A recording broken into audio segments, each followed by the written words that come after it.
నమస్కారం, KTN న్యూస్కి స్వాగతం. హెడ్లైన్ చూద్దాం.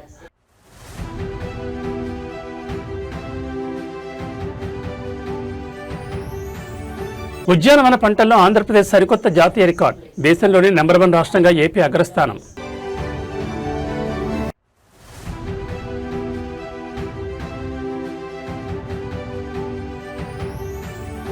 ఏపీకి మరో భారీ అంతర్జాతీయ ఇన్వెస్ట్మెంట్. దక్షిణ కొరియాలో మంత్రి నారా లోకేష్ కీలక భేటీ.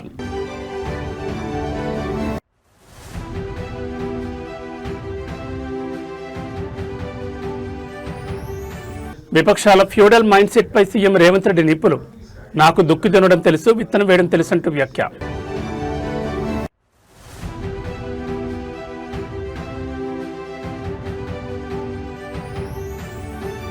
తొమ్మిదేళ్లు లేని మాయ వారం రోజుల్లో వస్తుందా?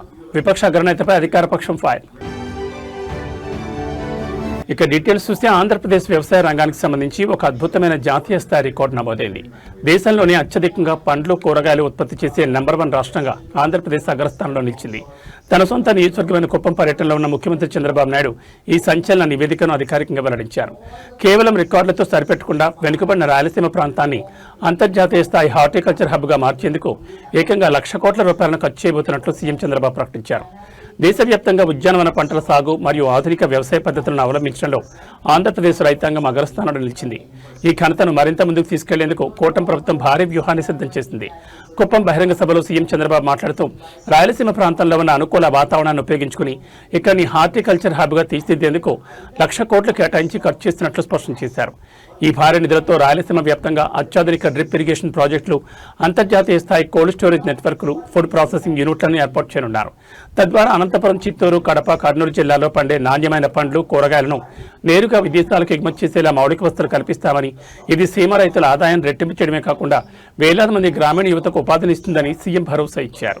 నేను రాయలసీమలో ఇప్పటికే దేశంలో నెంబర్ 1 మనం హార్టికల్చర్ క్రాప్స్ దేశంలో ఉత్పత్తి చేసే రాష్ట్రాల్లో నెంబర్ 1 ఆంధ్రప్రదేశ్. అది కూడా రాయలసీమ నుంచి ఎక్కువ వస్తుంది.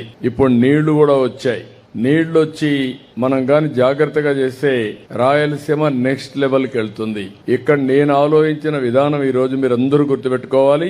1,00,000 కోట్ల రూపాయలు ఖర్చు పెడుతున్నాం. 60,000 కోట్ల రూపాయలు ప్రైవేటు వ్యక్తులు వస్తున్నారు. 40,000 కోట్ల రూపాయలు ప్రభుత్వం ఖర్చు పెడుతున్నాం.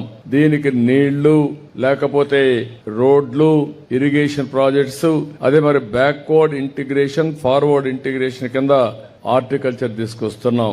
ఇవి కూడా ప్రపంచమంతా ఏ పంటలకు డిమాండ్ ఉంటే ఆ పంటలు వేస్తాం. కొన్ని లాంగ్ టెన్యూర్ 5 ఏళ్లు 6 ఏళ్లు ఉంటాయి. అలాంటివి 5 ఏళ్ల పైన ఉండే పంటలన్నీ ఉంటాయి. కొన్ని 1 సంవత్సరం బనానా, లేకుంటే పప్పాయి కూడా కొంచెం లాంగ్ టర్మ్ ఉంటుంది. ఇవన్నీ వేరియస్ కాంబినేషన్స్. 25 రకాల ఫ్రూట్స్ మన రాయలసీమలో పడతాయి.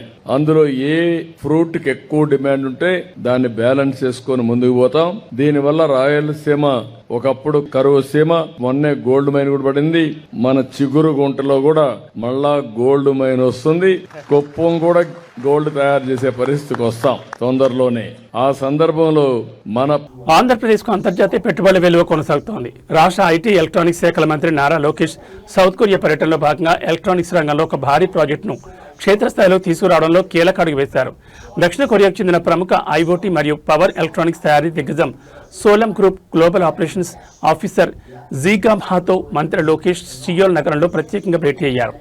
ఏపీలోని తిరుపతి జిల్లా శ్రీ సిటీలో 338 కోట్ల వ్యయంతో EV charger, power modules, automotive electronics తయారీ ప్లాంట్ను ఏర్పాటు చేస్తున్నందుకు సోలం గ్రూప్ కి సందర్భంగా మంత్రి ధన్యవాదాలు తెలిపారు.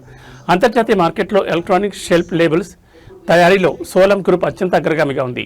ఈ సంస్థ శ్రీ సిటీలో నిర్మించబోయే ప్లాంట్ ద్వారా ఈవీ చార్జర్, పవర్ మాడ్యూల్స్తో పాటు అధునాతన ఆటోమోటివ్ ఎలక్ట్రానిక్స్ విభాగాలను ఉత్పత్తి చేయనుంది.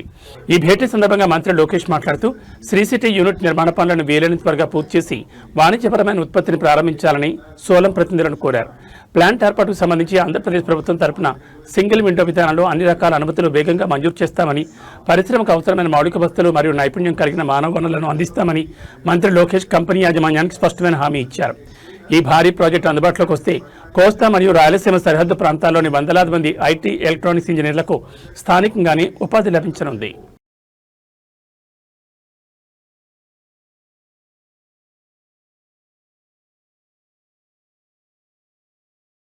తెలంగాణ రాజకీయాల్లో ఇప్పుడు దొరతనం వర్సెస్ సామాన్యుడు అనే నినాదం కాస్త ఒక తీవ్రమైన పొలిటికల్ యుద్ధానికి దారితీస్తుంది.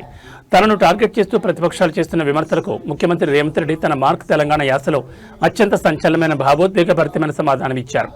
గడియలు లేని వారికి, తాతలు దొరలు కాని వారికి పెత్తనం ఏం తెలుసని నన్ను అవహేళన చేస్తున్నారు. కానీ నాకు దుక్కు తినడం తెలుసు, విత్తనం వేయడం తెలుసు అంటూ సీఎం రేవంత్ రెడ్డి విపక్షాల ప్యూడల్ మైండ్ సెట్ను దంచుకుంటారు. అధికార గడియల నుంచి వచ్చిన నేతలు తన నేపథ్యాన్ని తక్కువ చేసి మాట్లాడడంపై రేవంత్ రెడ్డి తీవ్రస్థాయిలో మండిపడ్డారు. తాను దళితులు, గిరిజనులు, బలహీన వర్గాలు, మైనార్టీలు మరియు పేద ప్రజల మధ్యన వారి కష్టం చూసుకుంటూ పెరిగిన వాడిని, అందువల్ల తనకు క్షేత్రస్థాయి కష్టాలు, కన్నీళ్లు పూర్తిగా తెలుసునని స్పష్టం చేశారు. తట్ట పని, పార పని, పలుగు పనికి మాత్రమే పాలమూరు బిడ్డలు పనికొస్తారని, వారి రాష్ట్రాన్ని పాలించడానికి పనికిరారనే దురహంకారంతో కొందరు మాట్లాడుతున్నారని, అలాంటి వారి అహంకారాన్ని ప్రజాస్వామ్యబద్ధంగా బొందపెట్టాల్సిన సమయం ఆసన్నమైందని రేవంత్ పిలుపునిచ్చారు. తాతలు దొరలైతేనే పాలన వస్తుందనే రాచరికపు ఆలోచనలను తెలంగాణ ప్రజలు ఎప్పుడో తిరస్కరించారని, శ్రమజీవుల చెమట చుక్కల నుంచే నిజమైన పాలన పుడుతుందని ఆయన తేల్చి చెప్పారు. చాలా మంది ఏం చేస్తాడయ్యా, అచ్చంపేట అడవుల్లో నుంచి వచ్చిండు, ఆయన గతం అనుభవం లేదు, ఆయన ప్రభుత్వాన్ని నడపలేదు, వాళ్ళ తాత ముత్తాతలు దొరలు కాదు, వాళ్ళ గడీలు లేవు, ప్రజల మీద పెత్తనం చెలాయించేది ఆయనకు రాదు అని అవహేళన చేసిరు. నేను ఒక్క మాట చెప్పదలుచుకునే వేదిక మీద నుంచి, నేను పుట్టింది గ్రామంలో అన్ని కులాలు, అన్ని మతాలను, అన్ని సమస్యల్ని, ప్రతి పేదవాడి కష్టాన్ని చూసుకుంటూనే నేను పెరిగిన.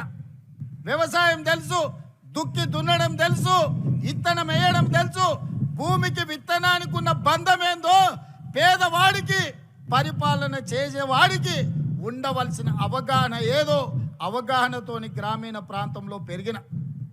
రాష్ట్రం అంటే, దేశం అంటే ఎక్కడో లేదు, గ్రామాల సమూహమే తెలంగాణ రాష్ట్రం. 12,000 పైచలకు గ్రామ పంచాయతీలు అంటేనే తెలంగాణ రాష్ట్రం. 6 లక్షల పైగా ఉండే ఈ మొత్తం ఈ దేశంలో అన్ని గ్రామాలు, చిన్న చిన్న పల్లెలు కలిస్తేనే ఈరోజు భారతదేశం. సమస్యలు ఎక్కడుంటాయి, సమస్యలు ఎక్కడ పరిష్కరించాలి, ఈ అవగాహన గడీలలో ఉన్న దొరలకు లేకపోవచ్చు. గ్రామంలో సమస్యలు పరిష్కారం అయితే మండలం పరిష్కారం అయినట్టే, మండలంలో సమస్యలు పరిష్కారం అయితే నియోజకవర్గంలో పరిష్కారం అయినట్టే, నియోజకవర్గాలలో పరిష్కారం అయితే జిల్లాలో పరిష్కారం అయినట్టే, జిల్లాల సమస్యలు పరిష్కారం అయితే రాష్ట్ర సమస్యలు పరిష్కారం అయినట్టే, అన్ని రాష్ట్రాలలో సమస్యలు పరిష్కారం అయితే దేశం అభివృద్ధి చెందినట్టే. ఇప్పుడు చెప్పండి మిత్రులారా, తెలంగాణ పొలిటికల్ స్క్రీన్ పైన ఇప్పుడు పదునైన మాటల యుద్ధం నడుస్తోంది. గత ప్రభుత్వ హయాంలో జరిగిన వైఫల్యాలను ఎండగడుతూ సోషల్ మీడియా వేదికగా విపక్ష నేతలపై నెటిజన్లు మరియు అధికార పార్టీ శ్రేణులు మణిపెన్నడూ లేని విధంగా విరుచుకుపడుతున్నారు. 9 ఏళ్ల అధికారంలో ఉన్నప్పుడు ఏమీ పీకలేదు, కానీ ఇప్పుడు కేవలం వారం రోజుల్లో ఏదో మాయ చేస్తారని కలలు చెప్తున్నారంటూ ప్రతిపక్ష నేత స్టాండ్ను నెటిజన్లు దంచుకొడుతున్నారు. తెలంగాణలో సుదీర్ఘకాలం పాటు అధికారంలో ఉండి ప్రజల ప్రధాన సమస్యలను, నిరుద్యోగాన్ని గాలి కుదిరేసిన కొందరు నేతలు ఇప్పుడు అధికారంలోకి రాగానే వారం రోజుల్లోనే అద్భుతాలు సృష్టిస్తామంటూ చెప్తున్న మాటలపై ప్రజల నుంచి తీవ్ర వ్యతిరేకత వ్యక్తమవుతోంది. క్షేత్రస్థాయిలో వాస్తవాలు మాట్లాడకుండా కేవలం మీడియా ముందు బిల్డప్లు ఇస్తున్నారంటూ విపక్ష అగ్రనేతలను టార్గెట్ చేస్తూ పోస్టులు పెడుతున్నారు.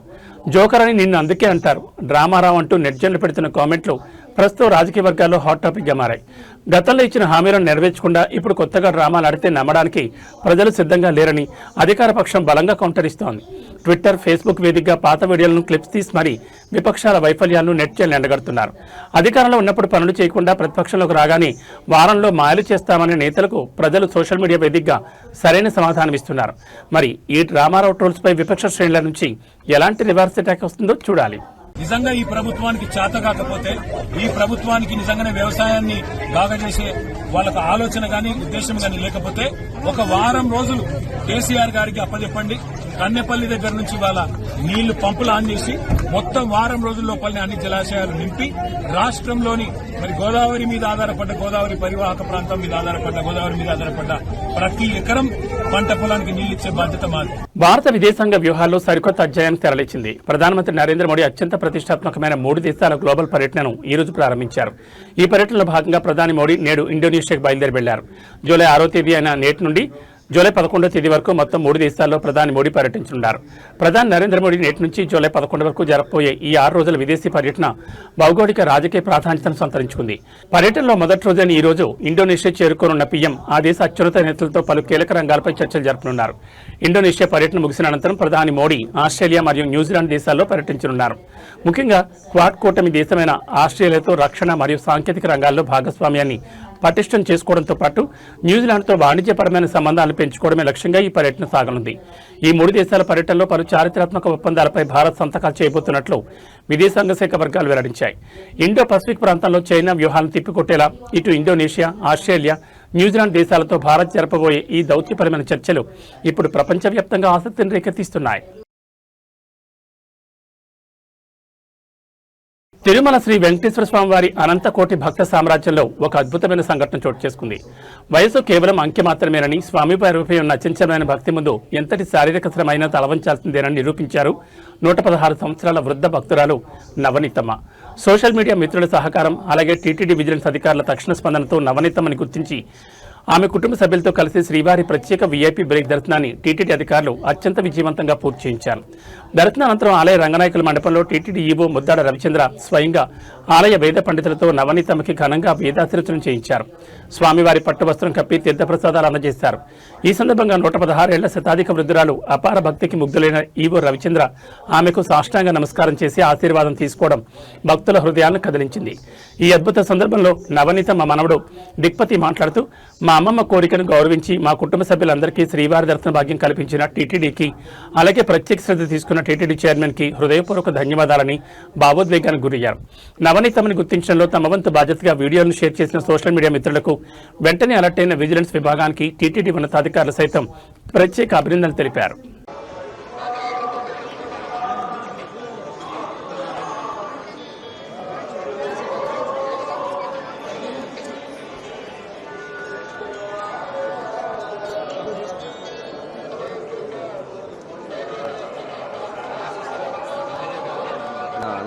కెమెరాలో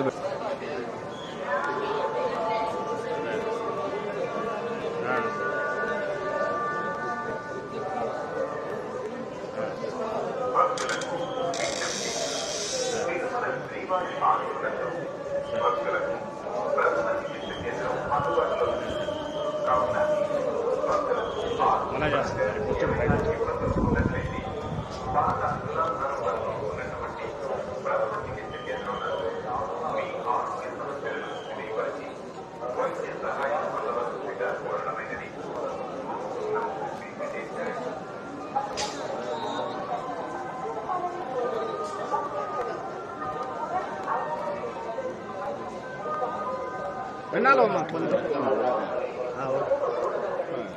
Ini barna. Namaskar mana? Namaskar. Namaskar pun. Oh, tulan pak namaskar.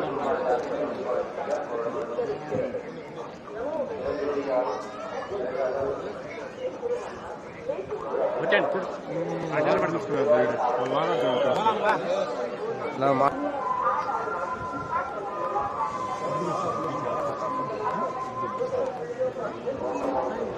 నమస్కారం పెన్ను లారీ వస్తాను. నమస్కారం పెన్ను నోరాటి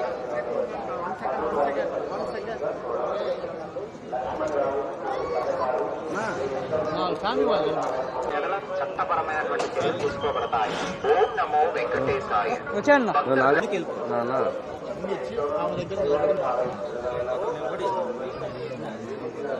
రమ్మని Sunil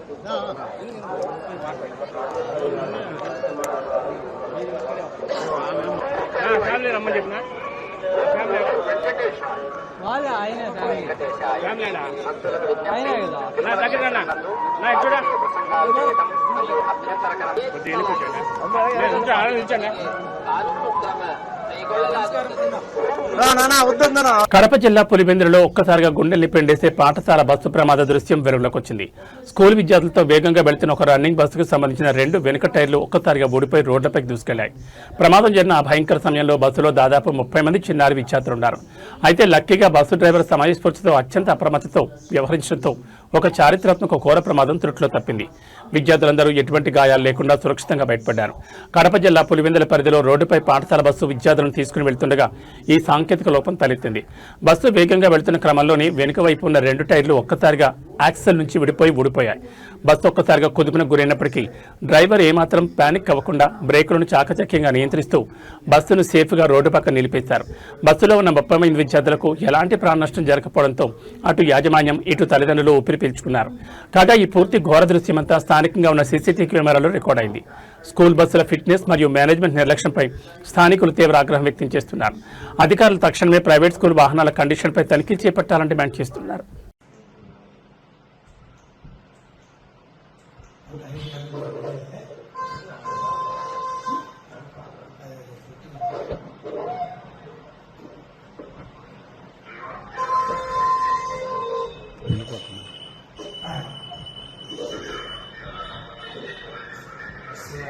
Hyderabad Nampally criminal court complex పరిసరాల్లో అర్ధరాత్రి ఒక్కసారిగా భారీ అగ్ని ప్రమాదం సంభవించింది. కోర్టు విచారణలు ముగిసి సిబ్బంది అంతా వెళ్లిపోయిన తర్వాత మధ్యరాత్రి సమయంలో కాంప్లెక్స్లోని ఒక సెక్షన్ నుండి అకస్మాత్తుగా మంటలు ఎగిసిపడ్డాయి.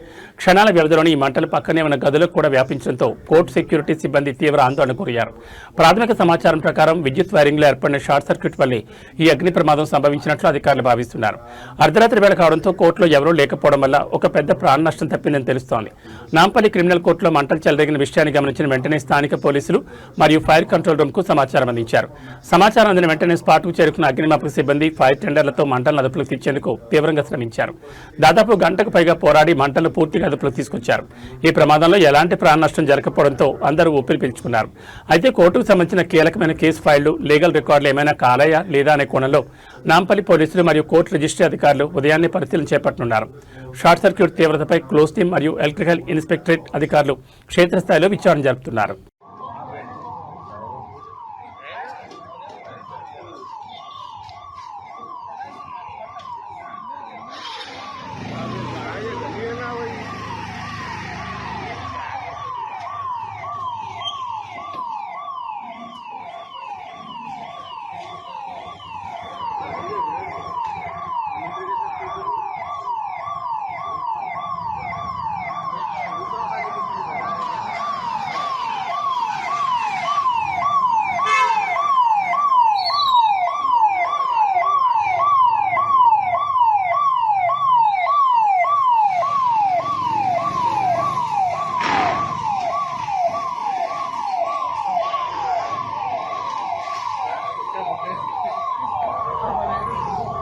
తెలంగాణలోని ప్రభుత్వ హాస్టళ్లలో విద్యార్థుల పరిస్థితి ఎంత దారుణంగా ఉందో చెప్పడానికి చెన్నూరు ఘటన ఒక నిదర్శనం. చెన్నూరు ప్రభుత్వ మైనార్టీ రెసిడెన్షియల్ పాఠశాలలో అమాయక విద్యార్థులకు కారంతో అన్నం పెట్టిన ఉదంతం తీవ్ర కలకలం రేపింది. అయితే ఈ ఘోర వైఫల్యంపై యాక్షన్ తీసుకోవాల్సిన రాష్ట్ర మంత్రి వివేక్ వెంకటస్వామి రివర్స్లో స్థానిక సీఐకి ఫోన్ చేసి తీవ్రస్థాయిలో వార్నింగ్ ఇవ్వడం ఇప్పుడు పెను సంచలనంగా మారింది. హాస్టల్ లోపలికి వెళ్లి ఫోటోలు తీసిన వారిపై చర్యలు తీసుకోవాలంటూ మంత్రి వివేక్ హుకుం జారీ చేశారు. చెన్నూరు ప్రభుత్వ మైనార్టీ రెసిడెన్షియల్ పాఠశాలలో విద్యార్థులకు నాణ్యమైన భోజనం అందించకుండా కేవలం కారంతో అన్నం పెట్టడంతో స్థానిక బీఆర్ఎస్ నేతలు హాస్టల్ సందర్శించారు. క్షేత్రస్థాయిలో ఉన్న దారుణ పరిస్థితిని ఫోటోలు, వీడియోలు తీసి సోషల్ మీడియా ద్వారా ప్రజల ముందుకు తెచ్చారు. ఈ విషయం తెలుసుకున్న మంత్రి వివేక్ వెంకటస్వామి అధికారులపై చర్యలు తీసుకోవాల్సింది పోయి సీఐకి ఫోన్ చేసి విరుచుకుపడ్డారు. హాస్టల్ లోపలికి వెళ్లి ఎలా ఫోటోలు తీస్తారు, వారి మీద వెంటనే చర్యలు తీసుకోండి అంటూ మంత్రి వివేక్ పోలీసులకు ఆర్డర్ వేశారు. పిల్లలకు కారంతో అన్నపెట్టిన మెస్ సిబ్బందిపై, వార్డెన్పై ఎలాంటి కఠిన చర్యలు తీసుకోకుండా హాస్టల్లోని సమస్యలను, లోపాలను ఎత్తి చూపిన వారిని టార్గెట్ చేయడం ఏంటంటూ స్థానికులు, విద్యార్థుల తల్లిదండ్రులు మండిపడుతున్నారు. ప్రభుత్వ లోపాలను కప్పిపుచ్చుకోవడానికే కాంగ్రెస్ మంత్రి పోలీసులను అడ్డం పెట్టుకుని ఈగో పాలిటిక్స్ చేస్తున్నారంటూ బీఆర్ఎస్ శ్రేణులు ధ్వజమెత్తుతున్నాయి. జాగ్రత్తగా ఉండు Mancherial. I'm not happy if this kind of things happen. ఎట్లా పోతారా హాస్టల్లో ఎవరైనా ఇల్లీగల్ గా? అది కరెక్టా? ఎవరు పోనిచ్చినారో కరెక్ట్ గా ఇన్వెస్టిగేట్ చేయండి. ఎందుకంటే హాస్టల్లో ఎవరు పోలేరు. నిజంగా ఈ రోజు కూడా టాలీవుడ్ స్టేజ్ ఆక్యుపై చేయడంలో యాంకర్ సుమ తర్వాతే ఎవరైనా. అయితే ఆమె వేసే సెటైర్లను అంతే స్పీడ్ గా తిప్పికొట్టే కొద్దిమంది నటుల్లో బ్రహ్మాజీ ఒకరు. తాజాగా తిరుపతిలో జరిగిన Lenin cinema pre release event లో వీళ్ళిద్దరి మధ్య జరిగిన ఒక క్రేజీ ఫన్నీ ఇన్సిడెంట్ ఇప్పుడు ఇండస్ట్రీలో హాట్ టాపిక్ గా మారింది. స్టేజ్ పైన సుమ తనపై వేసిన సెటైర్ కు బ్రహ్మాజీ ఏకంగా Prabhas popular meme dialogue "come to my room" అని వార్నింగ్ ఇవ్వడంతో సుమ ఒక్క క్షణం గూస్ బంప్స్ వచ్చి షాక్ అయిపోయారు. ఆ తర్వాత అది కేవలం సరదాకే అని తెలియడంతో ఈవెంట్ లో ఉన్న వారంతా నవ్వు ఆపుకోలేకపోయారు. Lenin cinema pre release event లో భాగంగా బ్రహ్మాజీ స్టేజ్ పైకి వచ్చి మాట్లాడారు. ఈ చిత్రంలో తాను చేసిన క్యారెక్టర్ గురించి చెప్తూ సినిమాలో తాను ఒక కాలు కుంటుకుంటూ నటించానని, ఆ వాకింగ్ స్టైల్ ఎలా ఉంటుందో స్టేజ్ పై ప్రాక్టికల్ చేసి చూపించారు. దీనిపై యాంకర్ సుమ ఎప్పట్లాగే తనదైన స్టైల్లో ఒక కౌంటర్ సెటర్ వేశారు. సుమ పంచుకు అస్సలు తగ్గని బ్రహ్మాజీ వెంటనే మైక్ అందుకుని సోషల్ మీడియాను షేక్ చేస్తున్న Prabhas famous meme dialogue come to my room అంటూ సీరియస్ లుక్ తో ఫన్నీ వార్నింగ్ ఇచ్చారు. ఆ డైలాగ్ వినగానే సుమ ఒక్క క్షణం అవాక్కై ఆ తర్వాత అసలు విషయం అర్థమై తెగ నవ్వేసింది. ఈ ఇద్దరు సీనియారిటీ సెలబ్రిటీలు కామెడీ టైమింగ్ లెనిన్ ఈవెంట్ కు స్పెషల్ అట్రాక్షన్ గా నిలిచింది. సార్ ప్లీజ్ ఈ సినిమాలో ఇక మీ క్యారెక్టర్ గురించి చెప్పండి. ఇంకేం చెప్తాను అంటే మీరు అఖిల్ తమ్ముడుగా యాక్ట్ చేశారా? అఖిల్కి ఆపోజిట్గా పనిచేశారు. అఖిల్ ఆపోజిట్ టీంలో ఉన్నారు మీరు. యా. ఓ ఓకే. క్యారెక్టర్ నేమ్ ఏమైనా రివీల్ చేయొచ్చా? చెప్పండి అయితే. ఇప్పుడు అన్నీ చెప్పేస్తే ఎలాగా? సరే, కుంటి దామోదరం. కుంటి దామోదరం. Wow, beautiful. మీరు నటించాల్సిన అవసరం లేదు, జీవిస్తున్నారు. ఏయ్, yeah, come to my room. అన్నయ్య. అది కమ్ టు మై, అది గుర్తొచ్చిందా మీకు? ఓకే, మాట్లాడండి. అందరికీ నమస్కారం అండి. బంగారం, వెండి కొనుగోలు చేయాలనుకునే వారికి ఇవాళ ఒక శుభవార్త. గత కొన్ని రోజులుగా ఆకాశమే హద్దుగా దూసుకుపోతున్న పసిడి ధరలకు బ్రేక్ పడింది. హైదరాబాద్ బులియన్ మార్కెట్లో ఇవాళ బంగారం మరియు వెండి ధరలు నష్టాలతో ట్రేడ్ అవుతూ సామాన్యులకు కాస్త ఊరటనిచ్చాయి. ప్రధానంగా పెళ్లిళ్ల సీజన్ నడుస్తున్న ఈ తరుణంలో 24 క్యారెట్ల స్వచ్ఛమైన బంగారంతో పాటు 22 క్యారెట్ల ఆర్నమెంట్ గోల్డ్ ధరలు కూడా తగ్గుముఖం పట్టాయి. వీటన్నిటికీ మించి వెండి ధర ఏకంగా 10,000 రూపాయలు కుప్పకూలింది. హైదరాబాద్ బులియన్ మార్కెట్లో ఇవాళ 24 క్యారెట్లకు సంబంధించిన 10 గ్రాముల మేలిమి బంగారం ధర 110 రూపాయలు తగ్గి ప్రస్తుతం 1,46,620 వద్ద కొనసాగుతోంది. అలాగే సాధారణంగా మహిళలు ఎక్కువగా కొనుగోలు చేసే 22 క్యారెట్ల 10 గ్రాముల ఆభరణాల బంగారం ధర 100 రూపాయలు పతనమై 1,34,400 పలుకుతోంది. మరోవైపు వెండి కొనుగోలుదారులకు ఇవాళ పెద్ద పండగ లాంటి వార్తనే చెప్పాలి. కేజీ వెండి ధరపై ఏకంగా 10,000 మేర భారీ పతనమే నమోదై ప్రస్తుతం 2,50,000 వద్ద మార్కెట్లో ట్రేడ్ అవుతోంది. అయితే తెలుగు రాష్ట్రాల్లోని వివిధ ప్రధాన నగరాలైన విజయవాడ, విశాఖపట్నం, వరంగల్లో స్థానిక మార్కెట్ డిమాండ్ బట్టి ఈ రేట్లలో స్వల్ప తేడాలుండొచ్చని నిపుణులు చెప్తున్నారు. తెలంగాణ వ్యవసాయ రంగానికి అత్యంత కీలకమైన వానాకాలం సాగుపై ఎలనినో ముప్పు స్పష్టంగా కనిపిస్తోంది. మన పెద్దలు ఆరుద్ర కరుణిస్తే దారిద్ర్యం ఉండదని, ఆరుద్ర కురిస్తే 6 కార్తెలు కురుస్తాయని ఎంతో నమ్మకంగా సామెతలు చెప్పుకునేవారు. కానీ ఈ ఏడాది ఆరుద్ర కార్తె అన్నదాతలను పూర్తిగా నిరాశపరిచింది. పసిఫిక్ మహాసముద్రంలో ఏర్పడిన ఎల్నినో ప్రభావం వల్ల ఋతుపవనాలు ముఖం చాటేయడంతో రాష్ట్ర వ్యాప్తంగా ఖరీఫ్ సాగు పనులు తీవ్రంగా నెమ్మదించాయి. నేటితో ఆరుద్ర కార్తె ముగిసిపోతున్నా ఆశించిన స్థాయిలో వరుణుడు ఖరించలేదు. గత ఏడాదితో పోలిస్తే వరి సాగు విస్తీర్ణం ఏకంగా 1,00,000 ఎకరాల్లో పడిపోయింది. అధికారిక గణాంకాల ప్రకారం తెలంగాణలో ఖరీఫ్ సాగు విస్తీర్ణం దారుణంగా పడిపోయింది. గత ఏడాది జూలై 4వ తేదీ నాటికి రాష్ట్ర వ్యాప్తంగా 5,01,000 ఎకరాల్లో వరి సాగు పనులు జరగగా ఈ ఏడాది ఎల్నినో సృష్టించిన వర్షాభావం కారణంగా అది కేవలం 1,93,000 ఎకరాలకే పరిమితమైంది. ఒక్క వరి పంట మాత్రమే కాదు, పత్తి, మొక్కజొన్న, ఇతర పప్పు ధాన్యాల సాగు పరిస్థితి కూడా ఇదే విధంగా నిరాశాజనకంగా ఉంది. సకాలంలో వర్షాలు పడకపోవడంతో రైతులు నారుమడిపోవడానికి, విత్తనాలు వేయడానికి వెనుకాడుతున్నారు. బోర్ల కింద నీటి లభ్యత ఉన్న కొద్దిపాటి ప్రాంతాల్లో మాత్రమే అరకొరగా పనులు జరుగుతున్నాయి. ఇకనైనా వరుడు కరడించి రాబోయే కార్తెల్లోనైనా భారీ వర్షాలు కురిస్తేనే సాగు విస్తీర్ణం పెరిగే అవకాశం ఉందని వ్యవసాయ నిపుణులు విశ్లేషిస్తున్నారు.